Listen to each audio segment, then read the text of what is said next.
Hi, good morning. അപ്പോൾ എന്തായാലും നമ്മുടെ പുതിയൊരു ദിവസം സ്റ്റാർട്ട് ചെയ്തു അല്ലേ.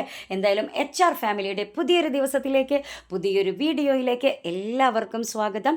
പതിവ് പോലെ ഞാൻ നേരത്തെ എണീറ്റ് പുറത്ത് വന്നു നിന്ന് നമ്മുടെ പതിവ് കാഴ്ചകളൊക്കെ കാണുന്നുണ്ട് കേട്ടോ. പക്ഷെ പതിവ് കാഴ്ചയിൽ നിന്നും വ്യത്യസ്തമായിട്ട് ഇന്ന് നമ്മുടെ തുലാവർഷം തകൃതിയായിട്ട് പെയ്തുകൊണ്ടിരിക്കുകയാണ്. അതിൻ്റെ മനോഹാരിത ഞാൻ ആവോളം ആസ്വദിക്കുന്നുണ്ട് കേട്ടോ. നമ്മുടെ ഗേറ്റിന് അവിടെ വന്നു നിന്ന് പുറത്തേക്കൊന്ന് എത്തി നോക്കിയിട്ട് ഒന്നുകൂടി ഞാൻ കാണുന്നുണ്ട്. പക്ഷേ കൂടുതൽ നേരം ഞാൻ അവിടെ നിന്നില്ല, ഓടി അകത്തേക്ക് രക്ഷപ്പെട്ടു. കാരണം നല്ല തണുപ്പുണ്ട് കേട്ടോ. ഇനിയിപ്പോൾ ഞാൻ ക്ലീനിങ് സെക്ഷനിലേക്ക് കയറിയിരിക്കുകയാണ്. ഇന്ന് നമ്മുടെ ക്ലീനിങ് എല്ലാം കഴിഞ്ഞ് കുളി കഴിഞ്ഞ് വേണം നമുക്ക് കിച്ചൺ ഡ്യൂട്ടി സ്റ്റാർട്ട് ചെയ്യാനായിട്ട് കേട്ടോ. കാരണം ഇന്ന് HR ഫാമിലിയിലെ മറ്റൊരു സ്പെഷ്യൽ ഡേ ആണ്. ഇന്ന് എൻ്റെ ബർത്ത്ഡേ ആണ് കേട്ടോ. അപ്പോൾ നമ്മുടെ ക്ലീനിങ് സെക്ഷനൊക്കെ കഴിഞ്ഞ് അലക്കലും കഴിഞ്ഞ് കുളിയും കഴിഞ്ഞ് ഞാനിതാ വിളക്ക് വെച്ച് കഴിഞ്ഞു. അപ്പോൾ ഇനി എനിക്ക് ഒന്ന് അമ്പലത്തിൽ പോയി വരണം. അപ്പോൾ ഞാൻ ഇനി ഡ്രസ്സൊക്കെ ഒന്ന് ചേഞ്ച് ചെയ്യട്ടെ, അമ്പലത്തിൽ പോയി വരട്ടെ. ഇവിടെ ഏകദേശം ഒക്കെ ഒന്ന് സെറ്റായിട്ടുണ്ട്. ഞാൻ ഡ്രസ്സ് ചേഞ്ച് ചെയ്യാൻ പോവുകയാണ്. ഓക്കെ, അപ്പോൾ ഡ്രസ്സ് ചേഞ്ച് ചെയ്ത് കഴിഞ്ഞു. ഞാനിതാ ചെറിയൊരു ഫോട്ടോഷൂട്ടിലൊക്കെയാണ്. എങ്ങനെയുണ്ട്? കാണാൻ കുഴപ്പമൊന്നുമില്ലല്ലോ. ഇനി ഞാനും ഹരിയേട്ടനും കൂടെ അമ്പലത്തിലൊന്ന് പോയി വരട്ടെ. ഇന്നലെ ഹരിയേട്ടൻ പോയ അതേ അമ്പലത്തിലേക്കാണ് കേട്ടോ നമ്മൾ ഇന്നും പോകുന്നത്. അതായത് മണ്ണാർക്കാട് പൂരം നടക്കുന്ന അരകുറിശി അമ്പലത്തിലേക്ക് കേട്ടോ. പോകുന്ന വഴി ഞാൻ നിങ്ങൾക്കൊരു കാഴ്ച കാണിച്ചു തരാം കേട്ടോ. അതായത് പതിവ് തെറ്റി നമ്മുടെ കണിക്കൊന്ന അമ്പലത്തിന് മുന്നിൽ നിറഞ്ഞു പൂത്ത് നിൽക്കുന്നുണ്ട്. കണ്ടില്ലേ? തിരിച്ചു വരുമ്പോൾ ഞാൻ ഒന്നും കൂടെ നന്നായിട്ട് കാണിച്ചു തരാം കേട്ടോ. അപ്പോൾ ഞാൻ ഇന്നും ഇന്നലെയൊക്കെ ആയിട്ട് പറയുന്ന അരകുറിശി അമ്പലത്തിലെത്തി. ഞാൻ ഓടിപ്പോയി ഒന്ന് തൊഴുത് വന്നു. വീണ്ടും ഫോട്ടോഷൂട്ടാണ് അമ്പലത്തിൻ്റെ മുന്നിൽ നിന്നിട്ട് കേട്ടോ. അങ്ങനെ ഫോട്ടോഷൂട്ടൊക്കെ കഴിഞ്ഞ് നമുക്ക് വേഗം വീട്ടിൽ തിരിച്ചെത്തണം. ഇന്നലത്തേതുപോലെ തന്നെ ഇന്നും ഞാൻ ഒരു കുഞ്ഞു പിറന്നാൾ സദ്യ റെഡിയാക്കി വെച്ചിട്ടുണ്ട് കേട്ടോ. അപ്പോൾ നമുക്ക് വേഗം വീട്ടിലേക്ക് പോകുമല്ലേ. പോകുന്ന വഴി ഞാനതാ കണിക്കൊന്ന മരം വീണ്ടും നിങ്ങൾക്ക് നന്നായിട്ട് കാണിച്ചു തരുന്നുണ്ട്. പിന്നെ നമ്മുടെ അരകുറിശി അമ്പലത്തിൽ നവംബർ 21 ലക്ഷദീപ സമർപ്പണം ഉണ്ട് കേട്ടോ. അങ്ങനെ നമ്മുടെ തൊഴുകലും കാര്യങ്ങളൊക്കെ കഴിഞ്ഞ് വീട്ടിൽ പ്രസാദമായിട്ട് തിരിച്ചെത്തി. ഞാനിതാ ഫുഡ് കഴിക്കാനായിട്ട് ഇരുന്നു കേട്ടോ. ഇന്ന് ഹരിയേട്ടനാണ് എനിക്ക് ഫുഡ് വിളമ്പി തരുന്നത് കേട്ടോ. ഈ ബർത്ത്ഡേ ദിവസം മാത്രമാണ് കേട്ടോ ഇത്തരത്തിലൊരു പരിപാടി ഉള്ളത്. അങ്ങനെ ഞങ്ങളിതാ എല്ലാവരും കൂടെ ഇരുന്ന് ഫുഡ് കഴിക്കുകയാണ്. ഇപ്പോൾ നിങ്ങൾ കാണുന്നത് എല്ലാവരും കൂടെ എനിക്ക് തന്ന 8ൻ്റെ പണിയാണ് കേട്ടോ.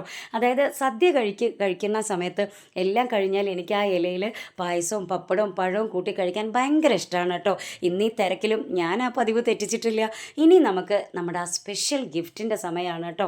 നമ്മുടെ വിലമതിക്കാനാവാത്ത ആ സ്പെഷ്യൽ ഗിഫ്റ്റ്, അതായത് ഹരിയേട്ടൻ്റെയും മക്കളുടെയും ഒക്കെ അവരുടെയൊക്കെ കയ്യിൽ നിന്നുള്ള ആ സ്പെഷ്യൽ ഗിഫ്റ്റൊക്കെ കിട്ടി അങ്ങേയറ്റം സന്തോഷത്തിലാണ് ഞാൻ ഇന്ന് കേട്ടോ.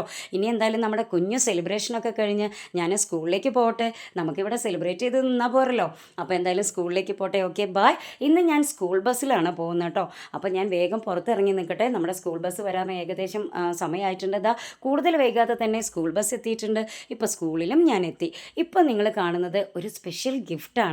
എനിക്ക് എൻ്റെ ഞാൻ ക്ലാസ്സിൽ പഠിപ്പിക്കുന്ന ഒരു കുട്ടി അബിസ് അബ്ദുള്ള തന്ന ബർത്ത്ഡേ ഗിഫ്റ്റാണ് കേട്ടോ. ഒരുപക്ഷെ അവൻ്റെ മനസ്സിൽ റീബ മിസ് ആയിരിക്കും അല്ലേ. അടുത്തത് നിങ്ങൾ കാണാൻ പോകുന്നത് അതിലും മറ്റൊരു വലിയ ഗിഫ്റ്റാണ് കേട്ടോ. ഞാൻ ഇവരുടെ ക്ലാസ്സിലേക്ക് അങ്ങോട്ട് കയറി ചെന്ന ഉടനെ തന്നെ ഹാപ്പി ബർത്ത്ഡേ റീബ മിസ് എന്ന് പറഞ്ഞിട്ട് കുട്ടികൾ ഉച്ചത്തിൽ കൂവി കേട്ടോ. അപ്പോൾ അതുകൊണ്ട് തന്നെ എനിക്ക് ആ ഒരു വീഡിയോ എടുക്കാതിരിക്കാൻ കഴിഞ്ഞില്ല കേട്ടോ. ഇനി അതിലും വലിയ മറ്റൊരു ഗിഫ്റ്റാണ് ഇനി നിങ്ങൾ കാണാൻ പോകുന്നത്. അതായത് എന്നെ പറഞ്ഞ് പറ്റിച്ചിട്ടാണ് ഇവിടെ ഓഫീസിലേക്ക് എത്തിച്ചിട്ടുള്ളത് കേട്ടോ. എനിക്കെതിരെ ഒരു കംപ്ലൈൻറ്റ് വന്നിട്ടുണ്ട്. വേഗം ഓഫീസിൽ വരാൻ പറഞ്ഞു എന്നും പറഞ്ഞതാ ഈ പച്ച ചുരിദാറിട്ട ആൾ എന്നെ ഇവിടെ എത്തിച്ചതാണ് കേട്ടോ. പക്ഷേ എനിക്ക് ഒരു കൂസലുണ്ടായിരുന്നില്ല കേട്ടോ. ഒരു പേടിയില്ലാതെയാണ് ഞാൻ ഇവിടെ എത്തിയത്. കാരണം നമ്മുടെ കയ്യിൽ അത്ര വലിയ മിസ്റ്റേക്കുകളൊന്നും സംഭവിക്കുന്നില്ല എന്നുള്ളത് ഉറപ്പാണ്. പക്ഷേ ഇവിടെ എത്തി ഇവരെ എല്ലാവരും ഇങ്ങനെ കണ്ടപ്പോഴാണ് ഞാൻ ഞെട്ടിപ്പോയത്. ഇതെന്താണെന്ന് വിചാരിച്ചിട്ട് ആ സ്പോട്ടിൽ തന്നെ ഇവർ ഹാപ്പി ബർത്ത്ഡേ റീബ മിസ് എന്ന് പറഞ്ഞു കേട്ടോ. അത് കേട്ട ഉടനെ ഞാൻ ശരിക്കും വല്ലാതെ ആയിപ്പോയി കേട്ടോ. അതായത് എനിക്ക് എന്തെന്നില്ലാത്തൊരു പറഞ്ഞറിയിക്കാൻ പറ്റാത്ത അത്രയും സന്തോഷം. കാരണം ഞാൻ ഒരിക്കലും പ്രതീക്ഷിക്കാത്ത ഒരു സംഭവമാണ് കേട്ടോ ഇപ്പോൾ ഈ നടന്നുകൊണ്ടിരിക്കുന്നത്.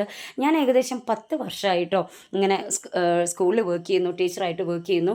ഇതിന് മുമ്പ് ഞാൻ 2 സ്കൂളിൽ വർക്ക് ചെയ്തിട്ടുണ്ട് കേട്ടോ. പക്ഷേ അവിടെ നിന്നൊന്നുമില്ലാത്ത ഒരു എക്സ്പീരിയൻസ് ആണ് എനിക്ക് എൻ്റെ അബ്രാറിൽ വെച്ച് കിട്ടിയത് കേട്ടോ.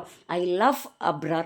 എന്തായാലും അത്രയും സ്നേഹവും സഹകരണവും ഒക്കെയുള്ള കൊളീഗ്സിൻ്റെ ഇടയിലാണ് ഞാൻ എത്തിപ്പെട്ടിട്ടുള്ളത് കേട്ടോ. കൊളീഗ്സ് മാത്രമല്ല, എൻ്റെ മാനേജ്മെൻറ്റും സുപ്പീരിയേഴ്സും എല്ലാം. ഓക്കെ, അപ്പോൾ എന്തായാലും നമുക്കിനി അവരുടെ ആ ഒരു സ്നേഹപ്രകടനം, ആ ഒരു കേക്ക് കട്ട് ചെയ്ത് നമുക്ക് സ്കൂളിലും ഒന്ന് ചെറുതായിട്ട് ബർത്ത്ഡേ സെലിബ്രേറ്റ് ചെയ്യാം അല്ലേ. എൻ്റെ തൊട്ടടുത്ത് നിൽക്കുന്നത് സഫിയ മിസ്സാണ് കേട്ടോ. എൻ്റെ തൊട്ട് ബാക്കിൽ ലിൻസി മിസ് നിൽക്കുന്നുണ്ട് കേട്ടോ. അപ്പോൾ അതാ ഞാൻ സഫിയ മിസ്സിന് കേക്ക് കൊടുത്തിട്ടുണ്ട്, പിന്നെ ഇതാ നീമ മിസ്സിന് കേക്ക് കൊടുത്തു. ഇനി ഇതാ ശോഭ മിസ്സ്, അടുത്തത് അജിത മിസ്സ്, ഇതിലൊന്നും പെടാതെ കുറച്ച് പേര് ഇവിടെ മാറി നിൽക്കുന്നുണ്ട്. അതിലാദ്യം ഇതാ സരിത മിസ്സിന് ഞാൻ കേക്ക് കഷ്ണം കൊടുത്തിട്ടുണ്ട്, മായ മിസ്സിനും കൊടുത്തു. ഇനി നമ്മുടെ ഇന്നലത്തെ ഐഷുവാണ്, ഐഷുവിനും കേക്ക് കൊടുത്തിട്ടുണ്ട് കേട്ടോ. അപ്പോഴാണ് ഞാൻ നമ്മുടെ ലിൻസി മിസ്സ് ബാക്കിൽ നിൽക്കുന്ന ആ കാര്യം ഓർത്തത് കേട്ടോ. പെട്ടെന്ന് ആ ഒരു തിരക്കിൽ ഞാൻ പെട്ടെന്ന് അത് മറന്നുപോയി. അപ്പോൾ എന്തായാലും ആൾ അവിടെ തന്നെ കട്ട വെയിറ്റിങ്ങിലാണ് കേട്ടോ. പാവം, ഞാൻ ഓടിപ്പോയിട്ട് ആൾക്കൊരു പീസ് കേക്ക് കൊടുക്കട്ടെ. ഞാൻ കേക്ക് കൊടുത്തു, സ്പോട്ടിൽ തന്നെ ആളും പിടിച്ച് എനിക്ക് തിരിച്ച് കേക്ക് തന്നിട്ടുണ്ട് കേട്ടോ. ഇനിയിപ്പോൾ എന്തായാലും നമ്മളിതാ ഈ കാണുന്ന ആളുണ്ടല്ലോ, നമ്മുടെ സൂത്രധാര ആൾ ആ സ്കൂളിലെ മിസ്സ് മാത്രമല്ല എൻ്റെ ഏട്ടത്തിയമ്മ കൂടിയാണ് കേട്ടോ. എൻ്റെ ഒരു ഫാമിലിയിലെ ഒരു ഏട്ടൻ്റെ വൈഫാണ് ആൾ. ഇതാ ഇപ്പോൾ നിങ്ങൾ കാണുന്നത് നമ്മുടെ സുപ്പീരിയർ അഡ്മിനിസ്ട്രേറ്റർ ഉവൈസാറാണ് കേട്ടോ. ഒരുപാട് നിർബന്ധിച്ചതിന് ശേഷമാണ് ആൾ ക്യാമറയുടെ മുന്നിലൊന്ന് വന്നത്. ഇനി ഇതാ നമ്മുടെ അമാനുള്ള സാർക്ക് ഞാനൊരു പീസ് കേക്ക് കൊടുക്കട്ടെ കേട്ടോ. ഓരോരുത്തരുടെ പേര് ഞാൻ എടുത്ത് പറയുന്നില്ല. എന്തായാലും ഈ ഒരു സ്നേഹപ്രകടനത്തിന് ഇവർക്ക് എത്ര നന്ദി പറഞ്ഞാലും എനിക്ക് മതിയാവില്ല. ഇനിയിപ്പോൾ ഇതാ ഇപ്പോൾ നിങ്ങൾ കാണുന്നത് എൻ്റെ അടുത്ത 2 ചങ്സിനെയാണ് കേട്ടോ. എൻ്റെ 2 ഹൃദയങ്ങൾ, അങ്ങനെ തന്നെ പറയാം. ഹൃദയം നമുക്ക് ഒന്നേ ഉള്ളൂ എങ്കിലും എൻ്റെ നല്ല 2 ചങ്സാണ് കേട്ടോ. എൻ്റെ കുഞ്ഞനിയന്മാരാണ്. എന്താണ് ഈ കുഞ്ഞനിയന്മാരെന്ന് പറയാൻ കാരണം എന്നുള്ളത് ഞാൻ ഇതാ ഇപ്പോൾ പറയാം കേട്ടോ. ഈ വൈറ്റ് ഷർട്ട് ഇട്ടത് മാഷാണ്, പേര് നിഹാൻ. അപ്പുറത്ത് നിൽക്കുന്നത് ശ്രീ നന്ദു, ഞാൻ ശ്രീ എന്ന് വിളിക്കും, നമ്മുടെ സ്കൂളിലെ മീഡിയ ഹെഡാണ് കേട്ടോ. അതിനിടയ്ക്ക് വീണ്ടും നമ്മുടെ ഉവൈസാർ ഒന്ന് മിന്നി മറിഞ്ഞിട്ടുണ്ട് കേട്ടോ അവിടുന്ന്. അപ്പോൾ ഇതാ നിങ്ങൾ കണ്ടോ, ഇവർ ആ കേക്കിൻ്റെ പീസ് കഴിക്കുന്ന നോയിക്കോട്ടോ. കുഞ്ഞു കുട്ടികളെ പോലെ അല്ലേ, എത്ര ആസ്വദിച്ചിട്ടാണ് ആ കേക്ക് കഴിക്കണമെന്ന് നോക്ക്. എപ്പോഴും ഇങ്ങനെയാണ് കേട്ടോ, എന്തെങ്കിലുമൊക്കെ ഫുഡ് ഐറ്റംസ് കിട്ടിയാൽ കുഞ്ഞു മക്കളെ പോലെ ആ ഫുഡ് ആസ്വദിച്ച് കഴിക്കും. ഇതാ വീണ്ടും നമ്മുടെ ഉവൈസാർ മിന്നി മാറി പോകുന്നുണ്ട് കേട്ടോ. അപ്പോൾ എന്തായാലും ഞാൻ എന്തുകൊണ്ടാണ് കുഞ്ഞനിയന്മാർ പറഞ്ഞത് നിങ്ങൾക്ക് ഇപ്പോൾ മനസ്സിലായല്ലോ. ഇനി നമ്മുടെ ഉവൈസ് സാറ്, ആളും ഒരു യൂട്യൂബറാണ് കേട്ടോ. ആളുടെ മിഡ് വേ എന്നാണ് ആളുടെ യൂട്യൂബിൻ്റെ പേര്. അപ്പോൾ എല്ലാവരും എനിക്ക് സപ്പോർട്ട് തന്നതുപോലെ ആൾക്കും ഒന്ന് സപ്പോർട്ട് ചെയ്യുക കേട്ടോ. അപ്പോൾ ഇത്രയൊക്കെ ഉള്ളൂ നമ്മുടെ ഇന്നത്തെ വിശേഷങ്ങൾ, ഇന്നത്തെ ബർത്ത്ഡേ വിശേഷങ്ങൾ. എന്തായാലും വളരെയധികം സന്തോഷത്തോടെയാണ് ഇന്ന് ഞാൻ കിടന്നുറങ്ങാൻ പോകുന്നത് കേട്ടോ. വീട്ടിൽ നിന്ന് ഹരിയേട്ടൻ്റെയും മക്കളുടെയും വക, സ്കൂളിൽ നിന്ന് നമ്മുടെ അബിസിൻ്റെ വക, അതുപോലെ തന്നെ മറ്റെല്ലാ കുഞ്ഞുമക്കളുടെയും വക, അതിലെല്ലാം ഉപരി എൻ്റെ കൊളീഗ്സിൻ്റെ വക, സുപ്പീരിയേഴ്സിൻ്റെ വക, എല്ലാം ഞാൻ പ്രതീക്ഷിച്ചതിലും അപ്പുറം പ്രതീക്ഷിക്കാത്ത ഗിഫ്റ്റുകളടക്കം, സർപ്രൈസ് ഗിഫ്റ്റുകളടക്കം എനിക്ക് ഇന്ന് ലഭിച്ചിട്ടുണ്ട്. എന്തായാലും ഇന്നത്തെ ഈ ഒരു ദിവസം ഞാൻ ഒരിക്കലും മറക്കില്ല. എന്തായാലും നമ്മുടെ ഇന്നത്തെ ഈ ബർത്ത്ഡേ വിശേഷങ്ങൾ, നമ്മുടെ HR ഫാമിലിയുടെ ഇന്നത്തെ വിശേഷങ്ങൾ കഴിഞ്ഞു. അടുത്ത വീഡിയോയിൽ കാണുന്നത് വരെ ബൈ.